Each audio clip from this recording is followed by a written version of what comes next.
أعوذ بالله من الشيطان الرجيم بسم الله الرحمن الرحيم رب اشرح لي صدري ويسر لي أمري واحلل عقدة من لساني يفقهوا قولي.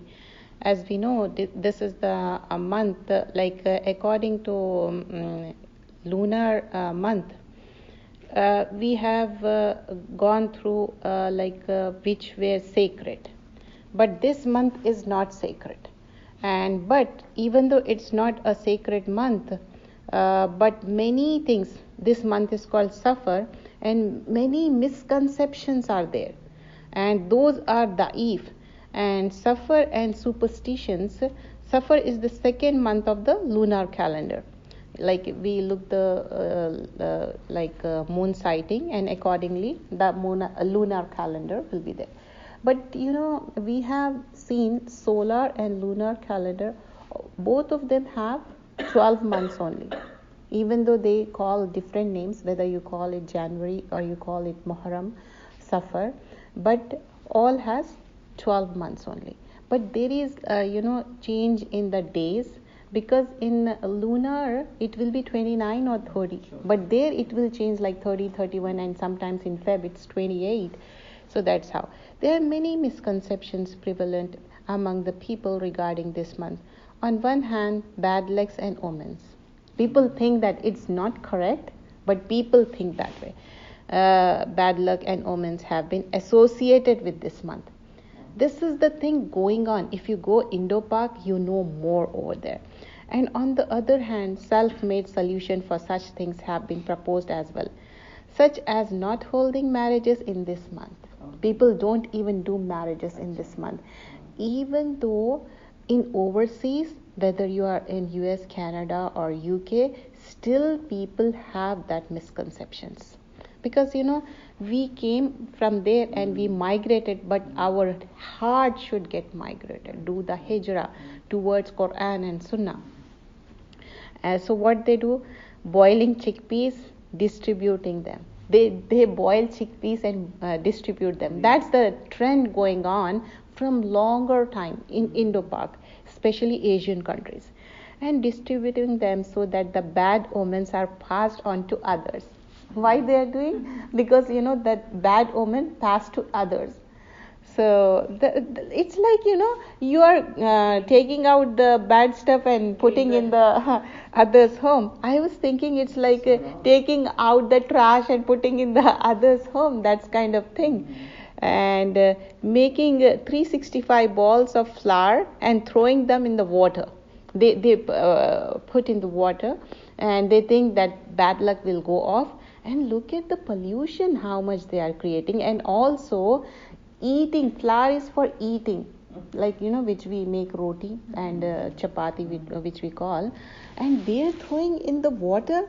That's like a misuse of the food. And the ta'am, food, we can't waste food. Yeah. And those who waste food, they are extravagant. They are musrifin. Allah don't like musrifin. So here we see two things. They are distributing, like making chickpeas, and they are avoiding bad luck. They think that way. It's not according to Quran and Sunnah. And also making the balls and distributing it. And not only that, omens are driven away and provision is increased. Reciting Suratul Muzammil, and they recite Suratul Muzammil 313 times. And considering this month to be hard for the dead, and considering 13 of this month referred to as a Tera Tezi. Tera Tezi, they call it in Urdu, Tera Tezi. Tera means 13.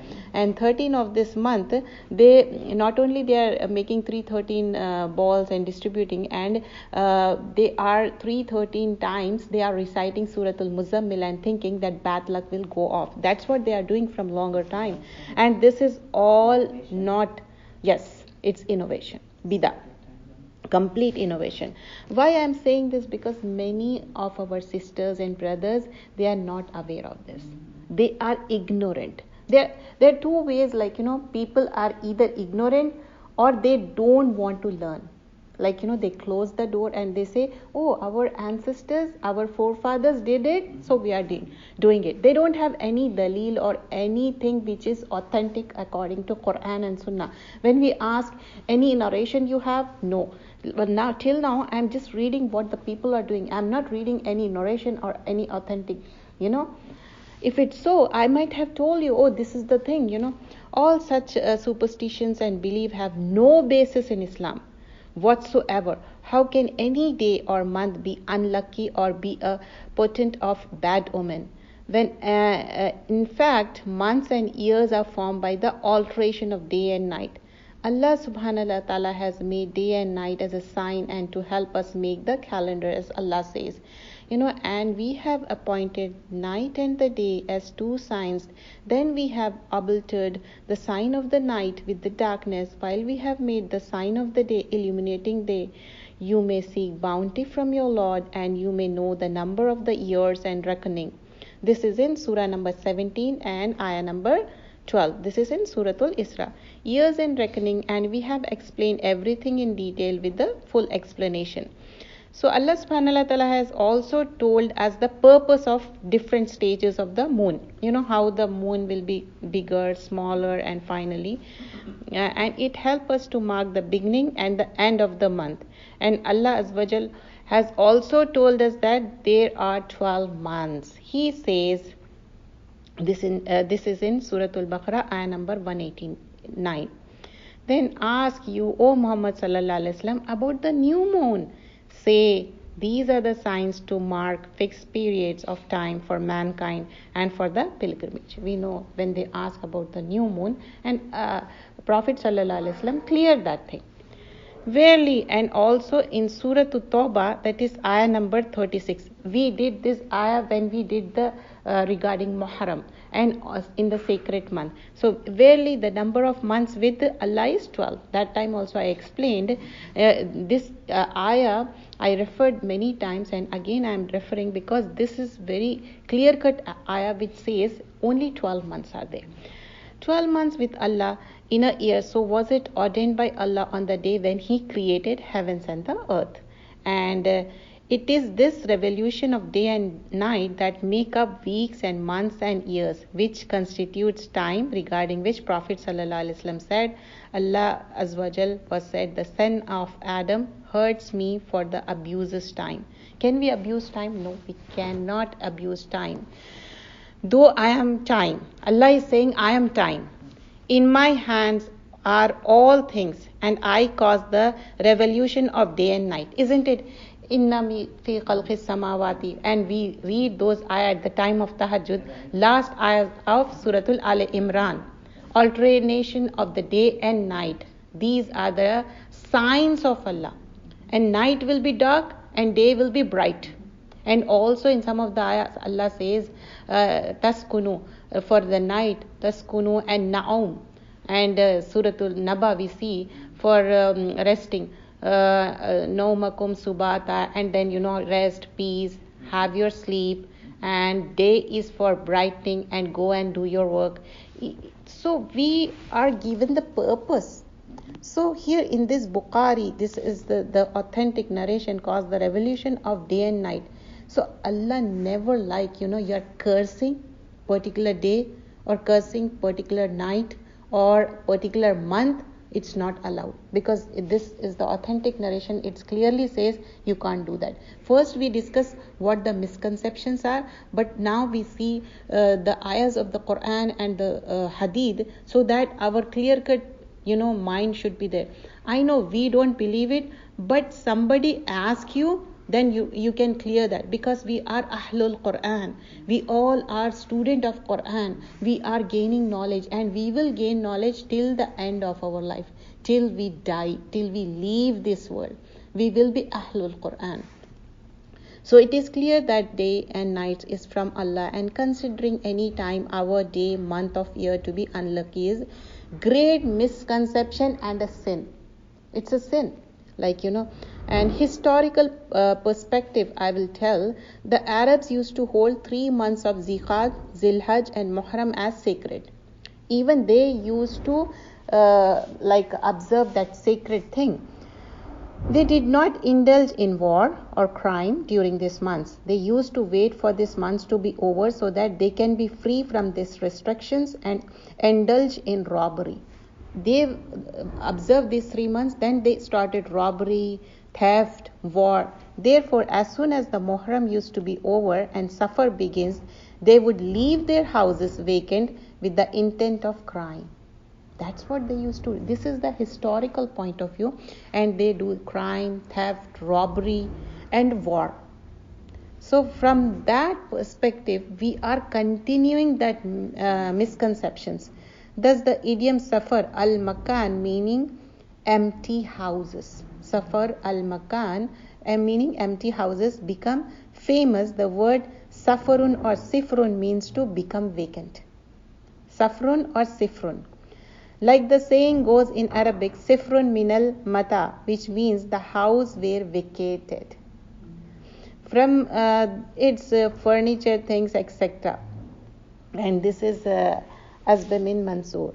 And the famous hadith scholar and historian was written in famous book Al-Mashhur fi Asma, and there it says that this was the reason for naming of this month as Safar. When the Arabs saw during this month many crimes were committed. As I mentioned, they started doing crimes, people killed and houses emptied. They associated bad omens and ill fate with this month instead of looking at their own evil deeds, because doing this they are heading towards all the evil deeds and wrongdoings, whereas Allah subhanahu wa ta'ala has told us that every person is responsible for his own omen and fate. We all are, and in Surah Al-Isra we learn that every person has the shagun, that locket thing in your it's like a necklace, and it's tied in your necklace in the near the throat, and luck, bad luck, everything Allah has given us. We believe in amantu billahi wa malaikati sharrihi wa khairihi, whether shar or khair is from Allah subhanahu wa ta'ala. We can't decide it, and nobody can say that. And not only that, we learn from Surah Al-Isra that they used to fly a bird. If it goes in right, they do it. If it goes in left, they don't do it. And for every person we have imposed his fate upon his neck, and we will produce for him on the day of resurrection a record which will encounter spread open. That is Surah Al-Isra ayah number 13. That record will be wide open, it says. So every person has his own fate. It is commonly believed that bad omens come from external sources, which is why man tends to blame either some of the other person. This we're going to discuss. Other person or animal or an object, a day, month, number, whereas Allah subhanahu wa ta'ala through these ayahs has made it very clear, what I mentioned in Surah Al-Isra. Every man's omen and bad luck is due to his own misdeeds and wrongdoings.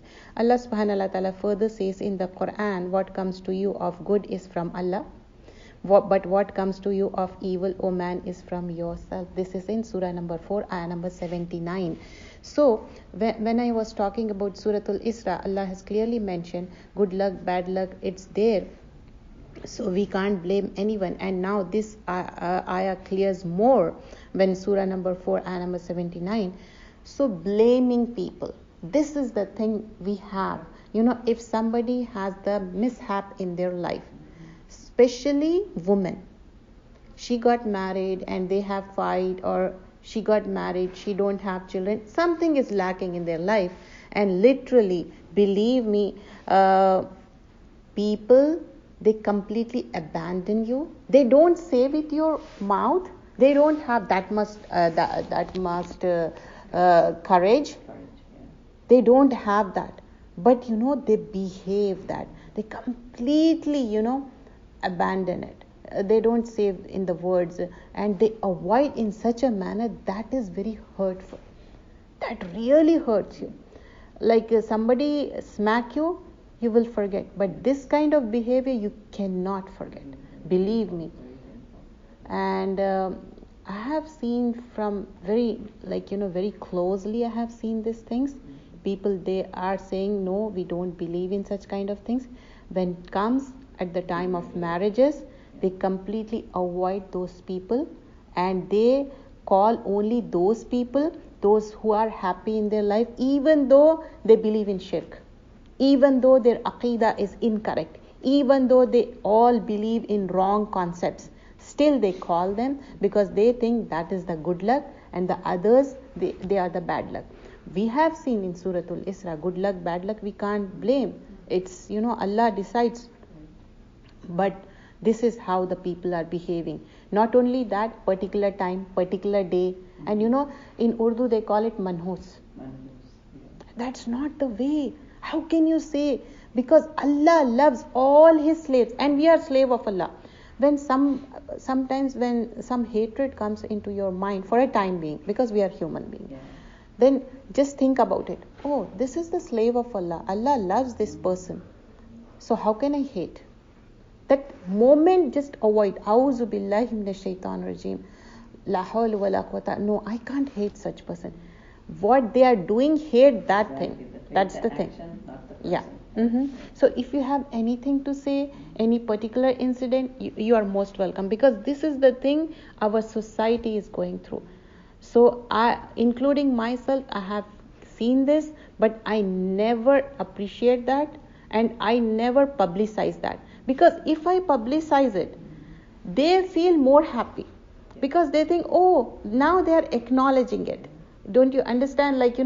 They are doing silently, so we are leaving that path silently, and we are behaving as a momina, not as a mushrika, or sometimes it happens such things that you leave that place. That is better for you. Sometimes you feel like your heart will burst out. So don't sit there or don't entertain. Just tell them, okay sister, we'll leave, inshallah, see you. That's it. You don't have to say it. And some of people, they said, some people, they behave this way, they actually go through, and they fell sick after that. Definitely, because it will affect your life, it will affect your health. The whole scenario will go on for days and days. So don't go through all that torture. Just avoid them. Tell them in a pleasing manner, even though they are doing very evilness, and leave on Allah subhanahu wa ta'ala. Allah, I witness you. You are watching. You know this thing, and you are the judge. And hasbi Allahu wa ni'mal wakil. Ni'mal Mawla, ni'mal Nasir. Leave that place.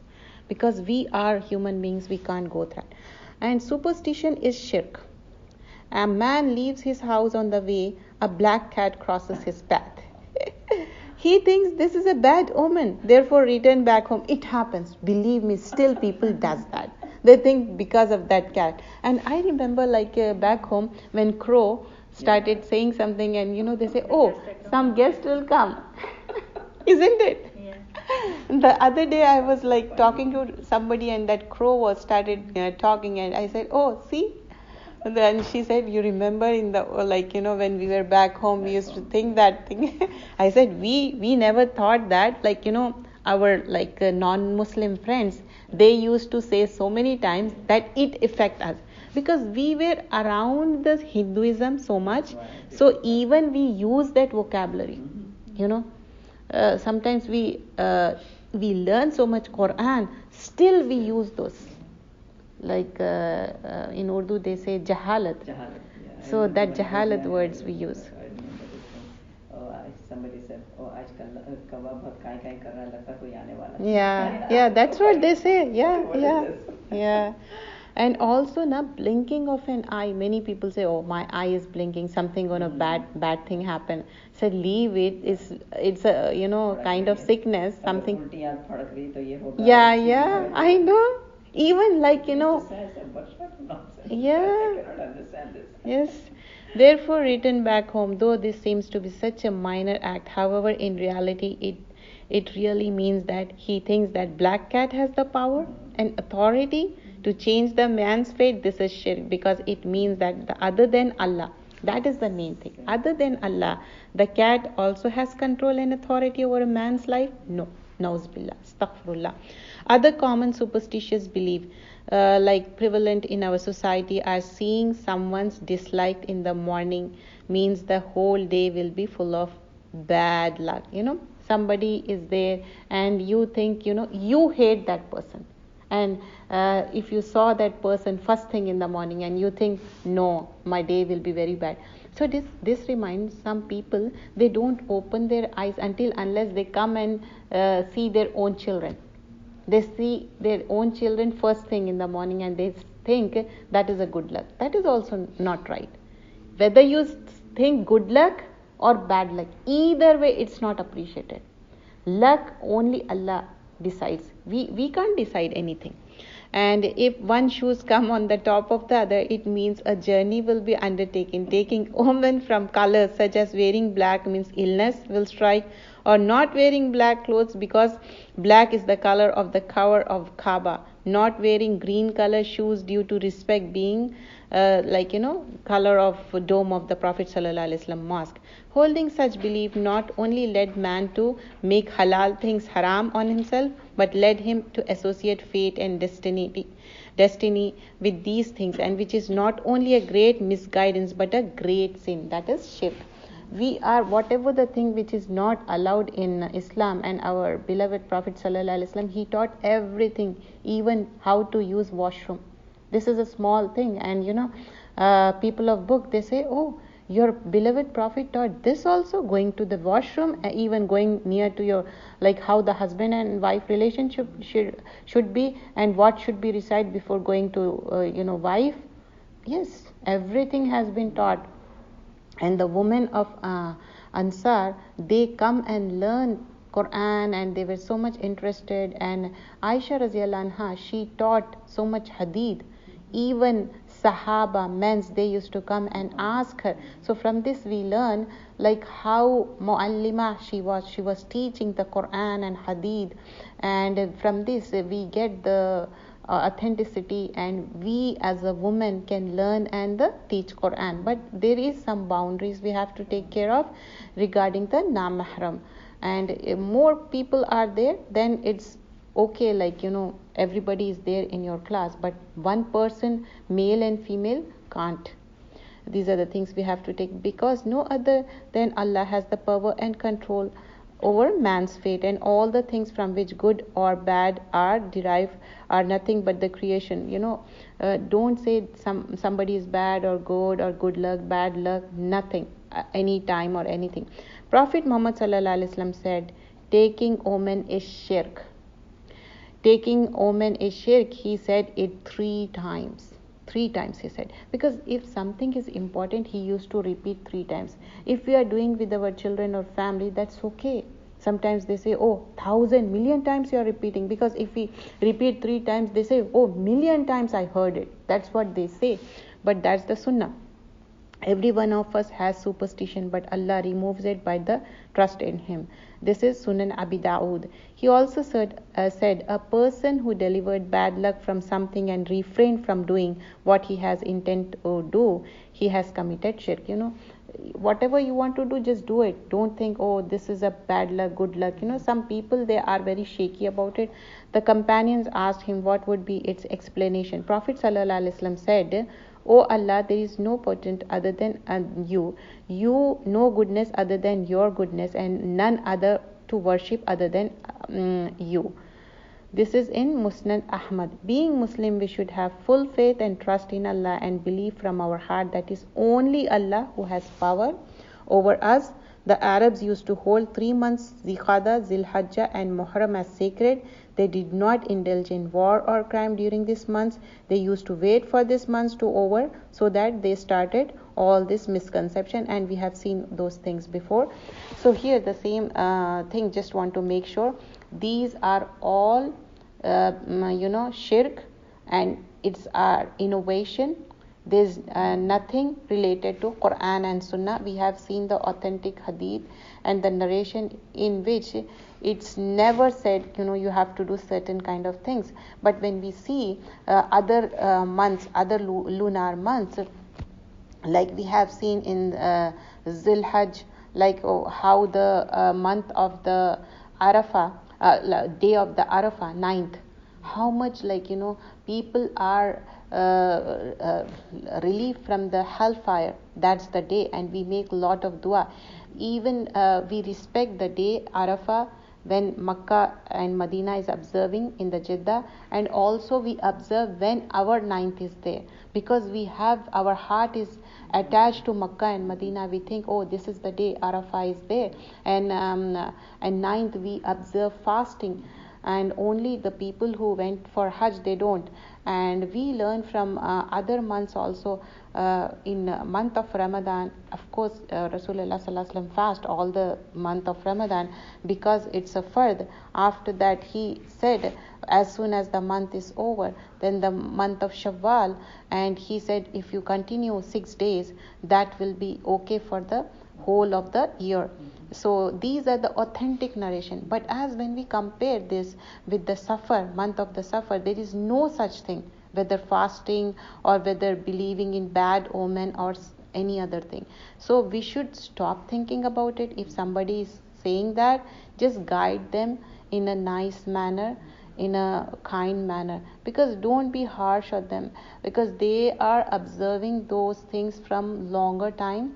So if they are observing from longer time, it will take time to remove it. Have you ever seen if some spot is very dirty and we are trying to clean it, no matter how much spray we put in, but still it won't go off?